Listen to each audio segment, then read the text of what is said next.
Dallas Mavericks FR, le podcast, seconde émission. Those two possessions in the second quarter. Dirk got one shot. He's about to get another. Down low against Larry Nance Jr. Here it is! Salut à tous. Alors après avoir parlé de l'intersaison des Mavericks pour une première émission, d'ailleurs si vous ne l'avez pas vu, je vous invite à aller la voir en cliquant sur le lien au-dessus de la tête de Dirk. Et si vous êtes en podcast audio, vous allez sur la chaîne, c'était le premier épisode. Du coup maintenant dans une seconde partie, je voulais parler un peu plus de ce qui va se passer dans le futur et de la preview de la saison des Mavericks. En plusieurs parties, tout d'abord parler du 5 majeur, puis du banc. Ensuite parler d'une manière plus globale des faiblesses, des forces de notre équipe. Et enfin finir par mon avis quant à notre classement dans cette conférence ouest. Où est-ce qu'on se situe, quel classement on peut espérer, etc. Donc pour rappel, notre effectif est composé de 15 joueurs. Plus 2 joueurs en two-way contract, comme toutes les franchises NBA. Néanmoins, pendant le Summer Camp qui va se dérouler en septembre, nous avons testé quelques autres joueurs, quelques jeunes qui ne devraient pas être retenus. Donc il y a Jalen Jones ou par exemple le double MVP du championnat chinois que nous allons tester. Selon toute vraisemblance, et à moins d'une explosion et qu'on découvre un LeBron James asiatique par exemple, on ne devrait pas retenir ces joueurs. Ils feront après leur carrière soit en G-League ou ailleurs. Et nous aurions du coup un effectif de 15 joueurs composé donc sur les joueurs plus arrière Dennis Smith Jr., Wesley Matthews, JJ Barea, Devin Harris, Jalen Brunson, Luka Doncic, Ryan Broekhoff. Poste 3, Harrison Barnes, Dorian Finney-Smith. Poste 4, Dwight Powell, Maxi Kleber, Ray Spalding, Dirk Nowitzki évidemment. Et poste 5, DeAndre Jordan et Saleh Mejri. Voici les 15 joueurs du coup de l'effectif, en ajoutant ça Daryl Mekon et Kostas Antetokounmpo qui seront en two-way contract et qui devraient venir jouer avec nous vers la fin de la saison, normalement. Donc voici notre effectif de 15 joueurs, on va pouvoir commencer maintenant à parler des 5 plus importants, on va dire, c'est-à-dire le 5 titulaire, le 5 majeur.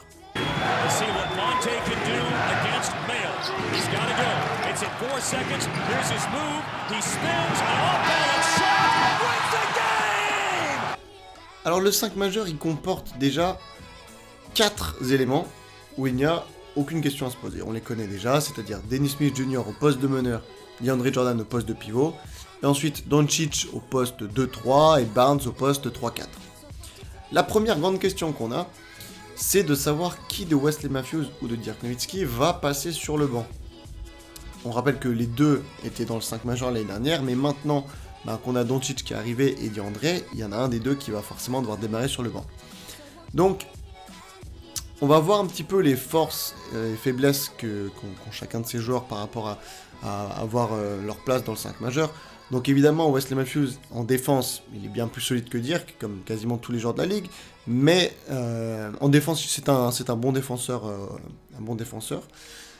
C'est un bon catch and shooter, et il a passé quasiment toutes ses minutes l'année dernière dans la first unit, et il a beaucoup de minutes sur le terrain. Plus de 30 minutes, c'était le deuxième premier joueur plus utilisé dans l'équipe avec Barnes. Au contraire, donc Dirk évidemment en défense un peu moins bon, mais c'est un joueur qui a toujours débuté en carrière quasiment dans le 5 de départ. Il fixe les défenses, au shoot c'est quand même très fiable. Et puis évidemment, c'est Dirk Nowitzki, et en connaissant Rick Carlisle, on sait qu'il est très réticent à l'idée de faire démarrer Dirk sur le banc. Il l'a déjà dit dans le passé, au contraire de Nowitzki qui lui a dit que ça lui posait pas de problème de commencer sur le banc. Donc on verra ce que ça donne. À mon avis, je pense que Dirk va commencer en tant que 5e titulaire, avec les 4 autres, et Matthews sur le banc, parce que, comme l'a dit Carlisle, ça lui pose trop de soucis de faire démarrer Dirk sur le banc. Mais en fin de compte, c'est juste une sorte de symbolique, parce que, un peu comme l'année dernière, comme ce qu'on avait, c'est-à-dire que Dirk sortait au bout de 5 minutes, très rapidement dans le match, on va avoir la même chose. Il va sortir au bout de 4-5 minutes, Matthews va rentrer, et du coup, après, on va avoir une sorte d'alchimie qui va se faire comme ça. Donc voilà, c'est mon avis, c'est vrai que c'est plus pour la symbolique.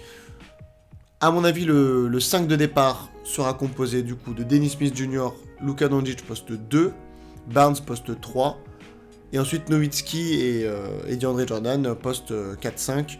Voilà, pour les premières minutes du match, ça devrait être quelque chose comme ça. On espère que ça va un peu mieux marcher qu'en 2016 où il y avait Bogut qui avait rejoint l'équipe, et ça avait vraiment pas fonctionné la combinaison Nowitzki et Bogut ensemble, et c'est pour ça qu'il était sorti du 5 de départ, Andrew Bogut. On verra ce que ça donne, ça m'étonnerait quand même que DeAndre Jordan sorte du 5 de départ. Donc voilà, mon avis sur le 5 de départ potentiel qu'on aura. Mais comme je vous l'ai dit, c'est juste symbolique, parce que Matthews va très vite rentrer, et Dirk va faire partie de la seconde unit, comme il l'a fait vraiment bien la saison dernière, et au contraire, Matthews passera sûrement une bonne partie de ses minutes avec le groupe dont j'ai parlé, le 5 de départ. Donc maintenant, on va pouvoir passer aux joueurs à notre banc, et à la seconde unit, voir comment elle va s'organiser.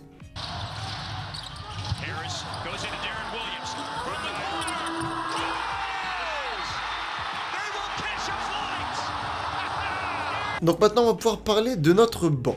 Donc notre banc, c'était une force l'année dernière. Je rappelle que la line-up composée de Harris, Barea, Yogi, Powell et Dirk était une des meilleures de la NBA au total. Et ils jouaient quand même beaucoup, plus de environ 10-15 minutes par match. Donc évidemment, ils jouaient face à d'autres défenseurs, mais ils avaient quand même des chiffres assez incroyables. Donc cette line-up, elle ne devait pas trop changer. On a seulement perdu du coup Yogi, qui n'était pas la pièce centrale de ce 5-là, de cette seconde unit. Et nous allons donc le remplacer par un joueur soit comme Wesley Matthews, soit comme Jalen Brunson, ou alors comme Ryan Broekhoff.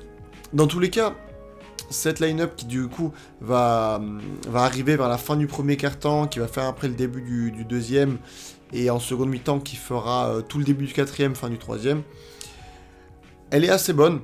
Elle a fait ses preuves par le passé, elle continuera de bien fonctionner. Et voilà, ils vont jouer ensemble, je pense, 10-15 minutes dans le match. Donc, on va perdre Yogi Ferrell, on va le remplacer soit par Wesley Matthews, qui du coup est un meilleur joueur, un meilleur défenseur, un shooter qui est aussi bon, peut-être pas autant, mais voilà, qui est quand même bon, et qui a plus d'expérience, plus de kick basket. Ou un joueur comme Ryan Broekhoff, qui est excellent à 3 points. Et s'il garde le rôle de Yogi, qui était seulement de faire dans cette line-up là, de faire du catch and shoot, vu que le playmaking était réservé à Barea, ça devrait aussi très bien se passer. Enfin, si c'est Jalen Brunson qui prend la place du 5e homme dans cette line-up, on verra ce que ça donne, mais voilà, le petit, il shoot aussi d'une manière très convenable, donc il va bien s'y intégrer, je pense. Et donc ces 5 joueurs qui interviendront, comme je vous l'ai dit, dans le second quart-temps notamment, vont être assez intéressants à regarder, et je me fais pas trop de soucis quant à leur performance, qui devrait être vraiment bon pour une seconde unité, et ils arriveront à tenir tête face au banc adverse. C'était pas une de nos faiblesses l'an dernier, et ça le sera pas à nouveau cette année. Donc là on a parlé d'environ 10 joueurs. Pour parler rapidement des 5 autres derniers, on aura du coup évidemment Dorian Finney-Smith qui va prendre quelques minutes, une dizaine de minutes pour remplacer Barnes. C'est vrai qu'on n'a pas grand monde poste 3, vraiment poste d'ailier, et lui il va pouvoir laisser Barnes se reposer. Maxi Kleber, malheureusement, il va beaucoup pâtir, je pense, de l'arrivée de DeAndre Jordan. Il va dans tous les cas avoir une concurrence, Dwight Powell et Kleber, et un des deux va voir son nombre de minutes baisser. Je pense que Carlisle va préférer Powell, car notamment il était très bon dans la seconde minute dont je vous ai parlé avant. Donc Kleber devrait voir ses minutes descendre avec l'arrivée de DeAndre Jordan, on verra. C'est possible voilà, qu'il y ait des matchs où il ne joue pas du tout. Ryan Broekhoff, comme je vous ai dit dans l'émission d'avant aussi, ça va être compliqué pour lui de trouver des minutes, mais s'il se révèle effectivement un excellent catch and shooter, il pourrait avoir du temps de jeu dans la seconde unit avec Barea, Harris, Dirk, Powell, où il pourrait être assez intéressant dans ce rôle de catch and shoot, quelqu'un qui est toujours autour du cercle, qui coupe, et après qui ressort à 3 points. Là, il pourrait être très bon, donc on verra en fait en fonction de ces performances-là. S'il n'y arrive pas, voilà, il risque de jouer assez peu, comme du coup Salah Mejri et Res Spalding, qui seront les deux joueurs qui auront pour moi le moins de minutes dans les matchs. Ils devraient être voilà, juste pendant les garbage time ou à la fin de l'année pour Spalding, pour avoir un petit peu pour se faire un peu d'expérience, je pense. Mais voilà. Et puis Jalen Brunson, comme je vous l'ai dit, il devrait avoir peu de minutes peut-être en début de saison, mais ça grandira au cours des matchs, au cours des mois. J'espère de lui qu'il va apprendre aux côtés de Barea, comme quand je vous l'avais dit, c'est un très bon playmaker, et il faut qu'il apprenne, car en sortie de banc, ça pourrait être un joueur vraiment excellent pour nous à avoir dans le futur. Donc maintenant on va parler des line-up qu'on a en fin de match. Donc on a deux types de fin de match, celle où on se fait éclater de 30 points, où on est en train de mener, ce qui arrive un peu moins rarement, de 30 points. Là c'est donc les garbage line-up, On va avoir le droit à un petit Jalen Brunson, Dorian Finney-Smith, Maxi Kleber, Ray Spalding et Salah Mejri. Ça peut être pas mal. Bon, quand on est fan d'une franchise, on regarde jusqu'au bout. Hein. C'est comme ça. Et enfin, les fins de match qu'on préfère, c'est les fins de match qui sont bien tendues, bien serrées. Là, je pense qu'on aura le droit à du Dennis Smith, Luka, Harrison Barnes, DeAndre Jordan et Wesley Matthews. Matthews en poste 2, évidemment. Ça devrait être le même 5 que les dernières avec DeAndre en plus. Je ne pense pas que Carlisle va refaire jouer Dirk, c'était pas le cas les dernières. Donc on tankait aussi, ce qui ne sera pas le cas cette année, mais je pense qu'il va vouloir permettre aux jeunes d'acquérir de l'expérience, donc il ne devrait pas faire jouer Dirk dans les fins de match, les dernières minutes très serrées. J'espère me tromper car c'est toujours un plaisir de le voir. Faut pas oublier en compte le phénomène de hack. DeAndre n'est quand même pas un excellent joueur au lancer franc, même s'il s'est amélioré ces dernières années. S'il y a du hack, Nowitzki devrait prendre sa place en fin de match en tant que big man du coup. Donc on verra. Mais voilà, cette line-up devrait constituer la line-up des fins de match. Ça me va bien parce que comme je vous l'avais dit, on joue pas non plus quelque chose dès la saison prochaine. Mais avoir des fins de match très serrées, c'est excellent pour l'expérience de nos jeunes. Luka a connu ça en Europe, là il va connaître ça en NBA. Dennis Smith a bien appris cette saison. Barnes connaît bien ça, DeAndre aussi. Donc voilà, ça sera très intéressant à voir. Je vous ai fait un petit peu à titre indicatif sur un match en général, la répartition des minutes que j'ai pu voir. Donc j'ai mis Barnes et Matthews tous les deux en meneur de minutes. Barnes autour de 33-34, Matthews autour de 30. Dennis Smith, Luka, eux à 29, 28, quelque chose du genre. DeAndre aussi autour de 30 minutes. Quant à dire qu'il va passer de 25 à 20, je pense. Barea, pareil, il va descendre un petit peu, 18, Harris 15. Powell, je pense qu'il va, s'il est choisi par Carlisle, du coup, au-dessus de Kleber, devrait avoir 15-20 minutes assez intéressantes. Il était vraiment bon en catch and shoot les dernières. S'il continue à progresser en ce domaine, en seconde unit, il aura vraiment du temps de jeu. Au contraire de Kleber qui en aura peu. Voilà, tous les joueurs, Dorian Finney-Smith devrait avoir une dizaine de minutes environ de jeu sur le poste 3 en remplaçant. Après Spalding, Mejri, Brokoff, Kleber, on verra, mais c'est possible que ce soit des joueurs qui ne jouent pas ou pendant les garbage time. Évidemment, tout ça va évoluer au fur et à mesure de la saison. S'il y a des blessures, chose qu'on ne peut pas savoir, les minutes vont s'ajuster. Et puis, au fur et à mesure des mois, je pense et j'espère que Carlisle va diminuer les minutes, par exemple, de Devin Harris pour en donner un peu plus à Jalen Brunson pour qu'il puisse acquérir de l'expérience, comme je vous l'avais dit. Donc voilà, on a fait le tour maintenant de chaque année joueur de l'équipe, un peu sa place, les minutes qu'il aura dans la saison prochaine. On va maintenant pouvoir passer aux forces et faiblesses globales, générales de l'équipe, et on va commencer tout de suite avec les forces.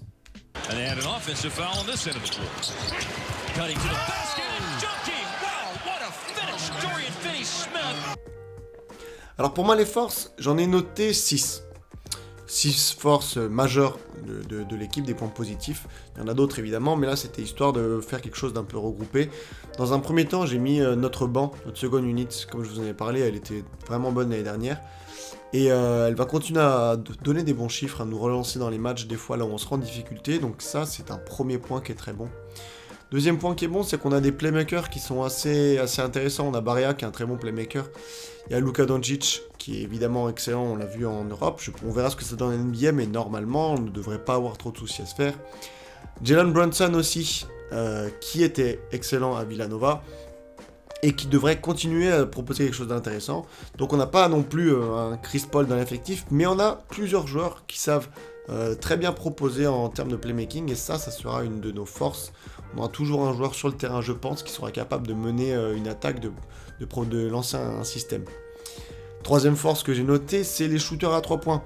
Dans une ligue où shooter est extrêmement important, on a Dirk Nowitzki, on a Wesley Matthews, Luka Doncic, JJ Barea, voilà, on a plusieurs joueurs qui savent très bien shooter à 3 points. On a Harrison Barnes qui se débrouille tant qu'il ne se retrouve pas en finale NBA, Dennis Smith Jr. qui fait des progrès, Devin Harris qui est pas non plus mauvais, Jalen Brunson pareil, bref. À part DeAndre Jordan, c'est vrai qu'il tire pas du tout, on devrait avoir dans les joueurs qui jouent, un panel de joueurs qui seront capables de sanctionner à 3 points s'ils sont ouverts, et ça c'est sûr que c'est toujours important d'avoir ça dans son effectif. Quatrième force que j'ai pu noter, c'est les turnovers. L'année dernière on était premier dans ce domaine, c'est-à-dire qu'on était l'équipe qui perdait le moins de ballons, donc merci à Carlisle pour ça et à sa rigueur. Ça devrait continuer cette année, on n'a pas fondamentalement changé l'effectif. Donc on devrait toujours avoir peu de turnover égale peu de points donnés aux adversaires en ballon perdu, donc c'est toujours assez intéressant pour prendre l'ascendant sur son adversaire. 5e point, j'ai noté le fait que nous avions beaucoup de vétérans, beaucoup de joueurs d'expérience, entre Barnes, qui maintenant commence à avoir beaucoup d'expérience, Matthews, Dirk, Barea, Harris, DeAndre Jordan. Voilà, tous des joueurs qui ont connu des playoffs, qui ont connu des années d'expérience, des fins de match serrées. Donc ça va être très intéressant pour encadrer les jeunes, pour leur donner des conseils, leur permettre de pas reproduire, de pas faire des erreurs stupides. Ça, c'est la 5e force que j'ai pu noter. Et la 6e force, c'est assez bizarre de le dire, mais les Dallas Mavericks devraient être bons au rebond cette année. Donc merci à DeAndre Jordan d'être là, évidemment. Ça a toujours été une faiblesse pour nous, notamment en rebond offensif où nous étions horribles l'année dernière. Et bien cette année, on a DeAndre Jordan, ça va changer, on attend de lui qu'il prenne au moins 12 rebonds par match. On a d'autres joueurs aussi qui se débrouillent pas mal dans ce domaine. Luka n'était pas non plus un mauvais joueur au rebond l'année dernière, donc on va voir. Mais voilà, ça va devenir une de nos forces, c'est assez étrange de le dire. Donc voilà, c'était 6 forces globales, 6 points positifs pour l'équipe. Et évidemment, vous vous en doutez, il y a des points négatifs. Et on va en parler maintenant des faiblesses de l'équipe à mon sens.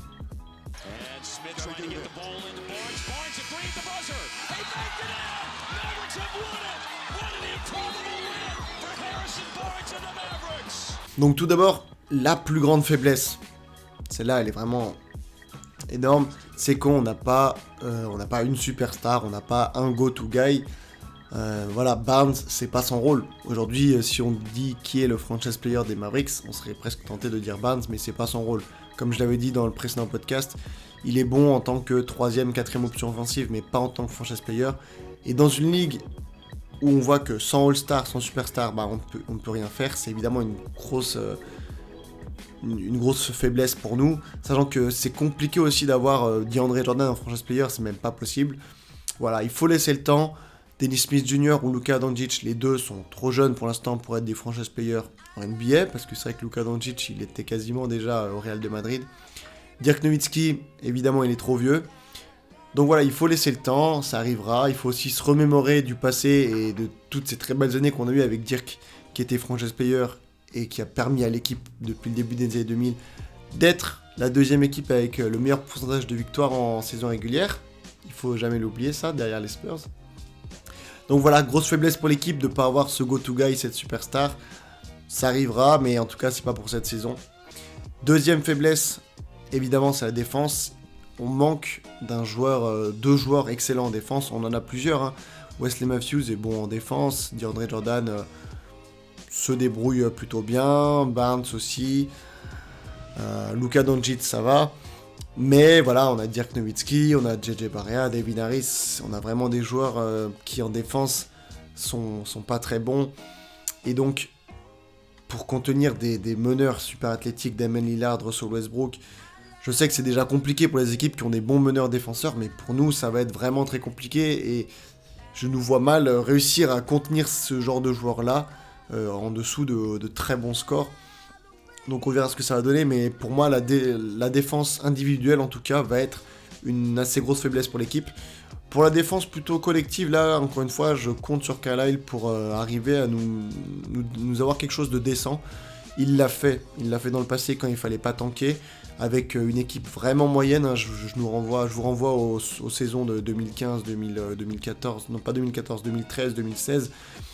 Il n'y avait vraiment pas des bons joueurs, et pourtant on arrivait à avoir des défenses qui étaient assez correct, et ça c'est grâce à Rick Carlisle, il faut le souligner. Et enfin une 3e faiblesse, mais bon ça elle est commune avec les Kings, les Suns, les Grizzlies, etc. C'est le fait qu'on est à l'ouest, et ça va être très compliqué de faire quelque chose à l'ouest avec les équipes vraiment qui sont au-dessus de nous. Je vais en parler plus en précision dans la dernière partie sur notre classement. Mais voilà, ça c'est une faiblesse de l'équipe. C'est que si on était à l'Est, on jouerait 4 fois contre certaines équipes comme Orlando, Atlanta, qui sont beaucoup plus abordables que nous dans la division Sud-Ouest, où nous allons affronter 4 fois Houston, 4 fois San Antonio, 4 fois New Orleans. Voilà, ça évidemment c'est une faiblesse. Donc il y en aura d'autres dans la saison, des faiblesses de notre équipe. Voilà, c'était 3 faiblesses principales que j'ai notées. Voilà, surtout le fait qu'on n'a pas une superstar, un joueur sur lequel on peut reposer toute la franchise. Comme je vous l'ai dit, les épaules de Dirk sont trop vieilles, celles de Dennis Smith Jr. ou de Luka sont encore trop jeunes et celles de Barnes ne sont pas faites pour ça. Et le fait qu'en défense individuellement, on va avoir du mal à contenir certains joueurs et du coup ils vont scorer beaucoup sur nous, je pense, et ce qui constituera une cause de certaines défaites la saison prochaine. Donc voilà, on va maintenant pouvoir passer à la 4e partie, c'est-à-dire mon pronostic et mon avis sur les Dallas Mavericks dans la conférence Ouest sur la saison 2018-2019. Here we go. Doncic, one-on-one with Dobric, step back, three-pointer for the game. You eat that. Donc pour moi, dans la conférence Ouest, dans le pire des cas, nous serons 13e. Donc j'explique pourquoi, à mon avis, on ne sera pas 14e ni 15e. Il y aura des équipes qui vont tanker. On ne sait pas encore qui. L'année dernière, on était assez... Si on nous avait dit que les Grizzlies seraient avant-dernier, on n'y aurait pas cru. Il y aura des équipes qui vont tanker quand, au bout un moment de la saison, elles verront que les playoffs sont impossibles. Elles vont se mettre à tanker et on leur passera dedans à la fin de la saison parce que normalement, nous ne devrions pas tanker. Donc je sais pas, hein, je vais pas souhaiter du malheur, mais une équipe comme les Clippers ou comme je sais pas, même imaginons les Pelicans, s'il y a des blessures d'Anthony Davis, ils se mettent à tanker. De ce fait, ils seraient à mon avis 15e, 14e. Il y aura des équipes qui seront en dessous de nous, sûrement aussi les Kings, on verra. Donc dans le pire des cas, 13e. Dans le meilleur des cas, c'est vraiment un cas parfait. Hein. J'ai noté une 6e, 7e place. Donc je m'explique, ça a peu de chance d'arriver. Mais j'imagine un cas un petit peu à la Utah Jazz, c'est-à-dire une équipe qu'on destinait à... L'année dernière, on les destinait à être dans les bas-fonds de la conférence Ouest. Peu de gens les mettaient en play-off, ils avaient perdu Gordon Hayward. Et on a eu l'explosion de Donovan Mitchell qui a direct porté la franchise sur ses épaules et qui leur a permis de faire une superbe saison. Donc un excellent défenseur comme Rudy Gobert, ce Donovan Mitchell du coup qui a été là, et un excellent coach Snyder que j'aime beaucoup, qui a réussi à avoir une équipe vraiment très soudée, qui a donné des performances collectives géniales. C'est d'ailleurs comme ça qu'ils ont battu Oklahoma. Je me dis que un petit peu dans ce genre-là, c'est évidemment pas pareil, mais on pourrait faire quelque chose du genre, c'est-à-dire Luka Doncic, qui est vraiment très très bon, encore meilleur que ce à quoi on pensait, qui arrive à porter la franchise des Mavs sur ses épaules, et on a des très bons résultats, et collectivement, on arrive à être meilleur que certaines équipes qui se reposent sur des superstars, mais qui sont moins bons parce qu'elles sont moins bien coachées, ou par exemple voilà, les Pelicans, ou les Blazers, je sais pas. Voilà, ça c'est vraiment le meilleur des cas, hein, qu'on me tombe pas trop dessus. Ça peut arriver, je pense, mais il y a évidemment peu de chances que ça arrive. Voilà, 6e, 7e place dans le meilleur des cas. Mon avis, je pense que nous allons malheureusement finir autour de la 10e, 11e place. Je nous vois avoir une saison un petit peu à la Los Angeles Lakers de l'année dernière. C'est-à-dire la place un petit peu du milieu, je sais pas si vous vous souvenez, mais les Lakers, ils étaient loin des équipes qui tankaient, loin des playoffs. Et du coup, personne faisait attention à eux. Et je nous vois un petit peu dans ce registre-là, donc j'espère pas, parce que c'est sûr que c'est des fins de saison qui sont pas passionnantes à suivre. On peut dire ce qu'on veut, même si c'était dégueulasse, la course au tanking, à la fin, c'était assez intéressant à suivre. La course au playoff, c'est passionnant à suivre. Être tout seul, faire des matchs, et personne s'intéresse à ton équipe, et toi, tu fais des matchs juste par exhibition, on va dire. Voilà, c'est peu intéressant, à part pour le développement des jeunes, et puis pour profiter de Dirk. Mais c'est la place, à peu près, à laquelle je nous vois autour de la 10e place. J'espère me tromper, évidemment, mais c'est mon pronostic, encore une fois. J'attends le vôtre. Dites-moi ce que vous en pensez. Donc voilà, l'émission et ce podcast numéro 2 touchent à sa fin. J'espère que vous continuez d'apprécier. On fera une émission 3 prochainement. J'ai pas mal d'idées déjà sur des thèmes qu'on pourra aborder. Donc voilà, je tenais aussi à remercier Jordan de QI Basket qui m'a fait la petite miniature là, ce petit look vraiment sympathique. Donc merci à toi. Je remercie Dédicace qui m'a fait ce sympathique t-shirt de Luka Doncic. Si vous voulez aller le voir, il n'est pas disponible sous ces couleurs-là sur leur boutique, mais vous pouvez leur demander, il est disponible. Ils font vraiment des superbes créations. Je vous remercie maintenant, vous, de m'avoir écouté, que vous soyez sur YouTube, sur SoundCloud, sur iTunes. Merci à vous. On se retrouve bientôt pour un podcast numéro 3. Et j'espère que ça vous continuera à vous plaire. Allez, salut. Thank you, David. Dirk Nowitzki off the lead pass. Anthony Davis of the Pelicans in his second All-Star game.